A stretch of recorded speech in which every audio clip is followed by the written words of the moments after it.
It's a bit windy out here, and I know a lot of people always have questions when it relates to gardening. And I try to share as much as I can about food in general, not just recipes, but growing your own as well too. Here I have in my pot, I have Chadon Beni, which is also called Culantro or Bandania. And a couple tips I want to share with you. And this applies to Canada. For some reason, they always want to go to seed, which is these little top parts that you're seeing here. And what you want to do is, ever so often, every few days, clip these out. This can be used as you would use your normal Chadon Beni, right? But the reason why we want to clip that out is because most of the energy of the plant will be focused into this, which will then turn into seeds, producing seeds.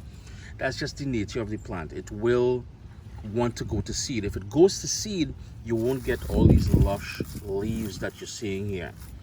The second tip I want to share with you all, when harvesting the leaves or when picking the leaves, go from the outside. See the outer leaves? Once you start picking from the perimeter on the outside here, it will allow the new leaves, the new growth, to become more mature and produce more leaves for you. So you harvest from the outside, these will then become the outside leaves, and you keep,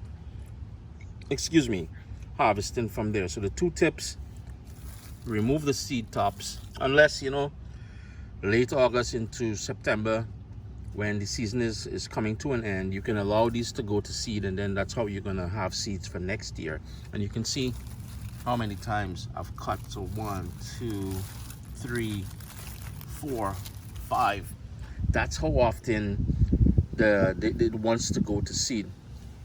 Remove those, and when you're harvesting, harvest from the outer, the sort of perimeter of the plant. Yeah, there's 1, 2, 3, 4 plants here, so I'm going to start harvesting from the outside. Anything with the rust spots like that, you can discard this, pick it out. That's just using up the energy of the plant for no reason. Yeah, no reason. I'm gone.